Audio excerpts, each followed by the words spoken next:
Final mixing తర్వాత మనం ఎక్కడికి వెళ్తాం? Colour correction and CG work.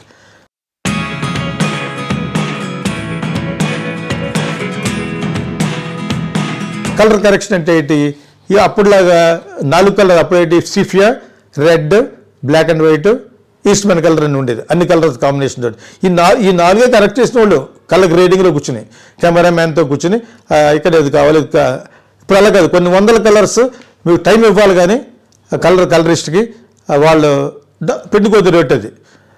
అది టైం ఎక్కువ ఇచ్చి నాకు కనీసం ఒక 300 గంటలు కలర్ కరెక్ట్ చేసి నాకు చాలా బాగుండాలి అని డైరెక్టర్ నిర్మాత అనుకుని సినిమా చాలా బాగా వచ్చింది ఫోటోగ్రాఫిక్గా, అంచేత దాన్ని కలర్ కరెక్షన్ గట్రా కకృతి పడకూడదని చెప్పేసి బాగా కలర్ కరెక్ట్ చేస్తే చాలా అందంగా వస్తుంది. ఇప్పుడు సౌండ్లో ఎంత జాగ్రత్త తీసుకోవాలో కలర్ కరెక్షన్లో కూడా అంత జాగ్రత్త తీసుకుంటే బ్యూటిఫుల్గా లడ్డూలాగా అందంగా ప్రింట్ వస్తుంది. That is called colour correction.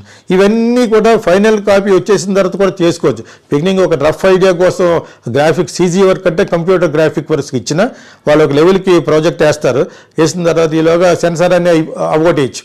Because అవి లాంగ్ ప్రాసెస్, ఏమంటే సెన్సార్ పడద్దని అనుమానం ఉంటే అవన్నీ కూడా ఒక రఫ్ లెవెల్లో లాగేసి 14,000 ఫీట్ని మనం ఇచ్చేయచ్చు. సో సెన్సార్ వచ్చేసింది, కట్ చేయమనే కట్ చేస్తాం. ఇప్పుడు ఉన్నదాన్ని ఇంకా చాలా జాగ్రత్తగా చేయలేదు. అప్పుడు కూడా కలర్ కరెక్షన్ వెళ్ళచ్చు. ఒకప్పుడు డిఐ అని పేరు, డిజిటల్ ఇంటర్మీడియట్ అని. ఇప్పుడు యాక్చువల్గా ఇంకా ఆ ప్రాబ్లం లేకుండా డైరెక్ట్ కలర్ కరెక్షన్కి వెళ్తున్నారు అనమాట. So that is called colour correction. Is very important. Sound ఎంత important, sound is very important. తుప్పు అని సౌండ్ రాకూడదు. ఇవన్నీ రాకుండా ఉండాలంటే చాలా జాగ్రత్తలు సౌండ్ ఇంజనీర్ తీసుకోవాలి, కలరిస్ట్ తీసుకోవాలి. ఇవన్నీ తీసుకోవాలంటే producer has to check his budget. మళ్ళీ బ్యాక్ వెళ్తున్నాం. పెద్ద సినిమావా, మీడియోకర్ సినిమావా, స్మాల్ ఫిల్మా, ఏ సినిమా అయినా కూడా టెక్నికల్గా బాగుండాలనుకోవడం నేను అనుకునేది. Even film like very small film like Kokila and ఈ టెక్నికల్గా చాలా వాల్యూ ఇచ్చాను కాబట్టి ఆ రోజుల్లో 1 to 20 ఇళయరాజా అని పెట్టాను. Not only one film, almost all the films I given to Ilaiyaraaja only. మా ఇద్దరికి యాటిట్యూడ్ డిఫరెన్స్ వచ్చినా కూడా ఒకరిని భరించి ఎందుకు ఇచ్చామంటే is capable fantastic music director కాబట్టి. అదేవిధంగా సౌండ్ కూడా వన్ ఆఫ్ ద బెస్ట్ పర్సన్గా ఇచ్చేవాడిని. ఆ రికార్డింగ్ నేను మ్యూజిక్ చేసిన కూడా రికార్డింగ్ ద బెస్ట్ మీడియా ఆర్టిస్ట్లో రికార్డ్ చేసేవాడిని. That is the best sound recording theatre in South India.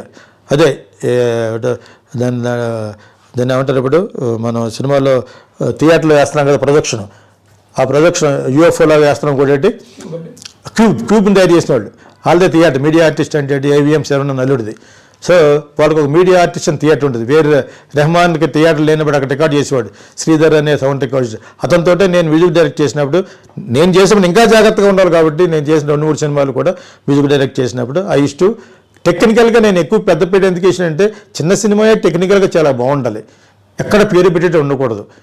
మనం మంచి సినిమా చేస్తున్నాం అనేప్పటికీ it should be stunning visuals ఉండాలి, స్టన్నింగ్ మ్యూజిక్ ఉండాలి, స్టన్నింగ్ వాట్ ఎవర్ అదర్ ఫాల్ట్ బస్ ఉండాలి, ఎఫెక్ట్స్ ఉండాలి. ఇవన్నీ కూడా చాలా బాగుంటాయి. చిన్న సినిమా అనరు దాన్ని, పెద్ద సినిమాయే. Technically it's very big movie. అందుకనే మేము అడ్వర్టైజ్మెంట్ కోకిలకి we don't have big stars in our film, we have only technicians. Geetha Krishna, Ilaiyaraaja, Saroj Chandrapadi, Anil Mallad అనేసాం ఒక పెద్ద పోస్టర్. ఎందుకంటే మన దాంట్లో పెద్ద స్టార్స్ లేరు కాబట్టి.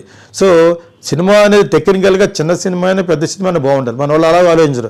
ఫైనాన్స్ మీరే మేనేజ్మెంట్లో ఏమంటారంటే అలాగే చేస్తాం, మనకి కలర్ కరెక్షన్ లక్షిస్తాం చేసేమంటాడు. ఆడెవడో ఉంటాడు అక్కడ శ్రీనగర్ కాలంలో, ఆడు చేయించేస్తాడు.